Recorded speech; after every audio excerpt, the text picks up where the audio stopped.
Hello students, आपका स्वागत है एक बार फिर हमारे चैनल लर्न विद फन 477 पर।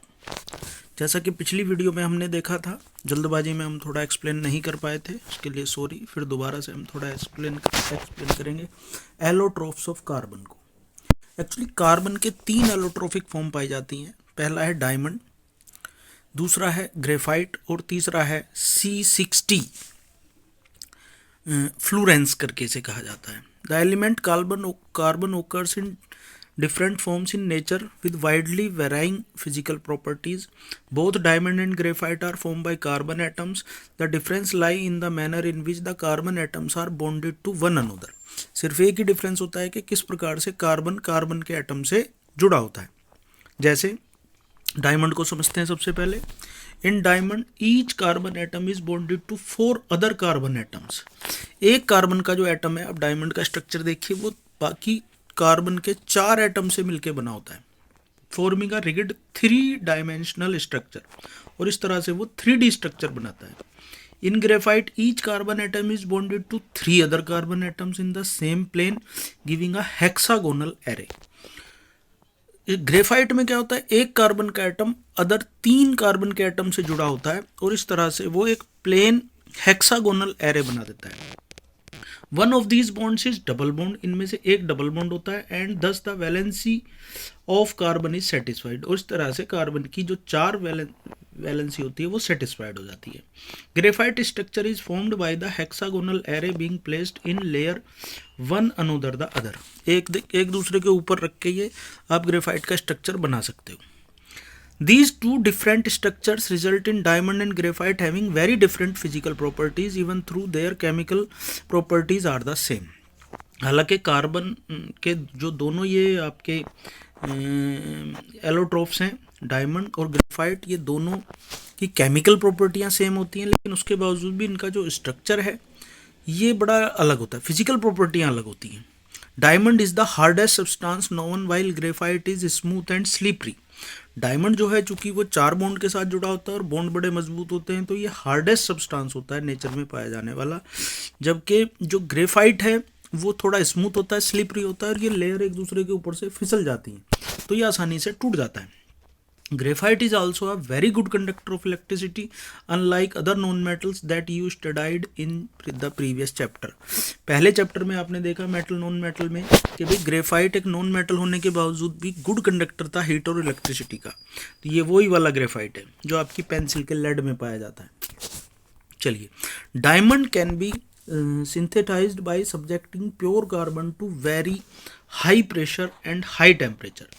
डायमंड जो है वो सिंथेसाइज होता है बहुत हाई प्रेशर और हाई टेम्परेचर में। दीज सिंथेटिक डायमंड्स आर, हाँ, डायमंड को सिंथेसाइज किया जा सकता है हाई प्रेशर और हाई टेम्परेचर पर। These synthetic diamonds are small but are otherwise indistinguishable from natural diamond. Indistinguishable मतलब ये कहना चाह रहे हैं कि जी सिंथेटिक डायमंड जो है वो बहुत छोटा होता है, छोटे होते हैं, लेकिन आप इन्हें अंतर नहीं पहचान सकते नेचुरल डायमंड में और सिंथेटिक डायमंड में। इनडिस्टिंग्विशेबल मतलब अंतर पहचानना नहीं जा सकता आसानी से। फ्लोरेंस की बात करेंगे। Fullerenes is an another form, another class of carbon allotrope. ये देखेंगे आप, यहाँ आपको स्फीयर जैसा कुछ नजर आ जाएगा। ये वही है जैसा आपको एक बॉल नजर आई थी उसमें जो चिट्टी वाली फिल्म थी रोबोट में। ये ऐसे ही कुछ फिगर आपको नजर आ जाएगी, वो इसी पे बेस्ड थी। The first one of the identified was C60 which has carbon atoms arrange in the shape of a football. Football की शेप जैसे होते हैं।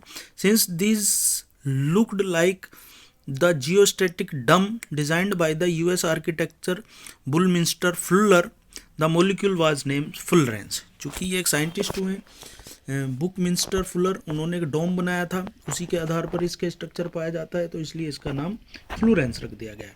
चलिए, यहाँ पर हमने 2 क्वेश्चन भी पूछे थे। What would be the carbon dot structure of carbon dioxide which has the formula CO2। ये हमने पिछली वीडियो में इसका आंसर दे दिया है। साथ ही what would be the electron dot structure of the molecule of sulphur which is made up of 8 atom. इसका आपने अभी हमें ना पूछा है किसी बच्चे ने, ना हमने अभी बताया। अगर आप बता रहे हैं तो बहुत अच्छी बात है, अदरवाइज तो कमेंट बॉक्स में जाके आप इसका पूछेंगे तो हम आपको इसका स्ट्रक्चर बता देंगे। अब एक और बहुत ही इंटरेस्टिंग टॉपिक हम यहाँ डिस्कस करने वाले हैं, और ये टॉपिक है वर्सेटाइल नेचर ऑफ कार्बन। भाई आपने देखा कि जी कार्बन जो है बहुत ही वर्सेटाइल नेचर में पाया जाता है, मतलब बहुत सारी फॉर्म में है। जैसे हमने एक लिस्ट बनाने के लिए आपसे कहा था, तो उसमें भी आपने देखा कि बहुत सारी फॉर्म में ही कार्बन पाया जाता है।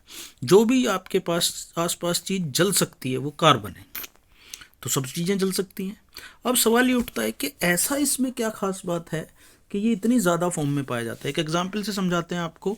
अगर पूरी अर्थ पर 3 मिलियन आपके टोटल कंपाउंड्स हैं जिनके फॉर्मूले हमें पता हैं, तो उनमें से 2.9 मिलियन जो कंपाउंड्स हैं वो कार्बन के बने हुए हैं, और बाकी कितने बचे, 1 लाख बचे, 0.1 मिलियन।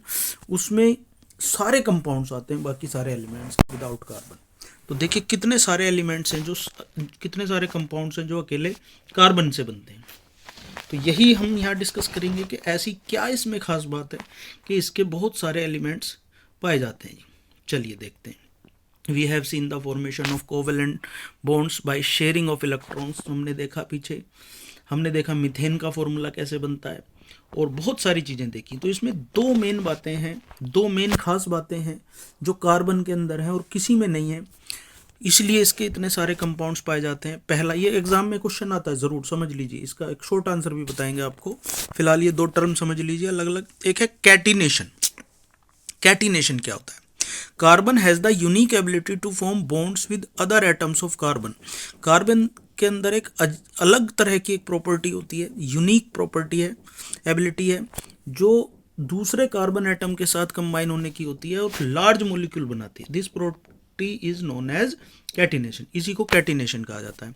दीज कंपाउंड्स में have long chain of carbon, branch chain of carbon and even carbon atom arranged in rings. इसमें लॉन्ग चेन बन सकती है कार्बन की, ब्रांच चेन बन सकती है कार्बन की, और अभी हम डिस्कस करेंगे आगे इसी अगली वीडियोस में इन चीज़ों को। और साथ ही कार्बन जो है वो रिंग चेन्स में भी पाए जाते हैं। इन एडिशन कार्बन एटम में भी लिंक्ड बाय सिंगल, डबल और ट्रिपल बॉन्ड। इससे भी ज़्यादा कार्बन जो है, और ख़ास बात है इसमें, सिंगल बॉन्ड, डबल बॉन्ड और ट्रिपल बॉन्ड से भी जुड़ सकता है। Carbon compounds of carbon which are linked by single, जो सिंगल बॉन्ड वाले होते हैं वो सैचुरेटेड हाइड्रोकार्बन होते हैं, और जो डबल बॉन्ड या ट्रिपल बॉन्ड वाले होते हैं अनसैचुरेटेड हाइड्रोकार्बन होते हैं। ये डिफरेंस भी पूछ लिया जाता है एग्जाम में जी, सैचुरेटेड और अनसैचुरेटेड हाइड्रोकार्बन या कंपाउंड्स का डिफरेंस बताइए। तो सिंगल बॉन्ड वाले सैचुरेटेड और डबल या ट्रिपल बॉन्ड वाले अनसैचुरेटेड। आगे भी और डिफरेंसेस हम डिस्कस करते रहेंगे। किसी भी दूसरे एलिमेंट में इस तरह की कैपेसिटी नहीं है जो कार्बन के कंपाउंड्स में ये कैटिनेशन की पाई जाती है। हालांकि एक है जो एलिमेंट इसे टक्कर दे सकता है, लेकिन वो भी पूरी तरह से कंपटीशन नहीं दे पाता। सिलिकॉन, सिलिकॉन जो है वो 7 से 8 एटम तक कैटिनेशन कर पाता है, लेकिन ये बहुत ज़्यादा रिएक्टिव होते हैं और वो कभी भी टूट जाते हैं। The carbon bond is very strong and hence stable. Carbon के बीच में जो बॉन्ड होते हैं ये बहुत ज़्यादा स्ट्रॉन्ग होते हैं, और इसलिए कार्बन के बीच के बॉन्ड स्टेबल होते हैं, टूटते नहीं आसानी से। This give us the large number of compounds with many carbon atoms links to each other. इस तरह से हमें बहुत सारे कंपाउंड्स मिल जाते हैं। तो पहला कारण तो ये हो गया जी कैटिनेशन। एक दूसरा कारण भी है और इसे कहते हैं हम टेट्रावैलेंसी। Tetra means 4। जैसा कि पिछली वीडियोस में हमने डिस्कस करा कि कार्बन की वैलेंसी 4 होती है, मतलब ये चार शेयर करता है किसी के साथ।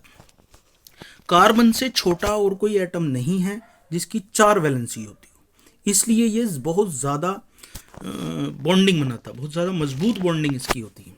चलिए देखते हैं।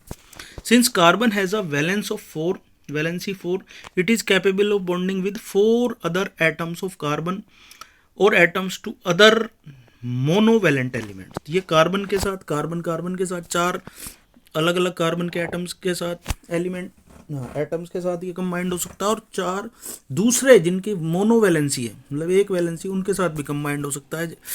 ये ऑक्सीजन के साथ कंबाइंड हो सकता है, हाइड्रोजन के साथ, नाइट्रोजन, सल्फर, क्लोरीन, सब के साथ कंबाइंड हो सकता है, और इस तरह से ये बहुत सारे मोलिक्यूल्स बना लेता है। Again the bond that carbon form with most of other elements are very strong. Bonds बहुत स्ट्रॉन्ग होते हैं। दीज कार्बन एक्सेप्शनली स्टेबल, तो ये बहुत ज़्यादा स्टेबल होते हैं। One reason for the formation of strong bond by carbon is small size. Yes, ऐसा नहीं है कि किसी और के कार्बन के अलावा 4 टेट्रावैलेंसी नहीं होती, होती है, लेकिन उनका जो एटम साइज है वो इतना छोटा नहीं होता जितना कार्बन का होता है। This enable the nucleus to hold on the shared pair of electron strongly, क्योंकि हमें पता है न्यूक्लियस में प्रोटॉन्स भरे होते हैं, न्यूट्रॉन्स भरे होते हैं और बाहर इलेक्ट्रॉन्स होते हैं, तो ये अनलाइक चार्जेस अट्रैक्ट करते हैं एक दूसरे को, तो ये अट्रैक्शन होता है और स्ट्रॉन्ग बॉन्ड बन जाता है। The bond form by elements having bigger atoms are much weaker, बड़े जो एटम्स के जो बॉन्ड होते हैं वो कमज़ोर होते हैं, और इसी का फ़ायदा ये कार्बन उठा जाता है और बहुत सारे कंपाउंड्स बना लेता है। तो यहाँ इसका छोटा आंसर एक मिल जाता है, the two characteristics feature seen in carbon that is tetravalency and catenation put together give rise to a large number of compounds. आपको ये आंसर लिख के आना अगर ये पूछा जाए कि भाई क्या इसमें खास बात है कि इतने सारी इसकी वैलेंसी, मतलब इतने सारे इसके कंपाउंड्स पाए जाते हैं। तो 2 और कारण यहाँ पर है, टेट्रावैलेंसी और कैटिनेशन। साथ ही इनकी अलग से डेफिनेशन भी याद कर लें, अलग से पूछा जा सकता है टेट्रावैलेंसी क्या है और कैटिनेशन क्या है, ये हमने ऊपर आपको एक्सप्लेन कर दिया है। Many have the same non carbon atoms of the group of atom attach to different carbon chains, अलग अलग कार्बन चेन ये बना लेते हैं। दीज कंपाउंड्स वर एटम और ग्रुप्स और of atoms attach to different carbon chains, अलग अलग कार्बन चेन बन जाती हैं। These compounds were initially extracted from natural substance and it was thought that these carbon compounds or organic compounds could only be formed within a living system, और ऐसा माना जाता है कि जी ये सिर्फ लिविंग सिस्टम में ही बन सकते हैं, ऐसा माना जाता था पहले। That is it was postulated that a vital force was necessary for their synthesise, ऐसा माना जाता था कि इसके सिंथेसाइज होने के लिए, जितने भी कार्बन कंपाउंड्स उनको सिंथेसाइज होने के लिए एक वाइटल फोर्स, मतलब लिविंग ऑर्गेनिज्म के अंदर का जो फोर्स होता है उसे वाइटल फोर्स कहा जाता है, उसकी ज़रूरत होती है। लेकिन एक साइंटिस्ट हुए Friedrich Wohler disprove this in 1828 by preparing urea from ammonium cyanate, उन्होंने अमोनियम साइनेट से यूरिया बना लिया। But carbon compounds except in carbides, oxides of carbon, carbonates and hydrogen carbonate salts continue to be studied in under organic chemistry, लेकिन आज भी इनका इस्तेमाल जो है वो ऑर्गेनिक केमिस्ट्री में ही होता रहता है। ठीक है जी, और ज़्यादा लंबी वीडियो नहीं बनाते, बहुत ज़्यादा बड़ी वीडियो बन जाएगी ये, तो यहीं पर हम अपनी वीडियो को आराम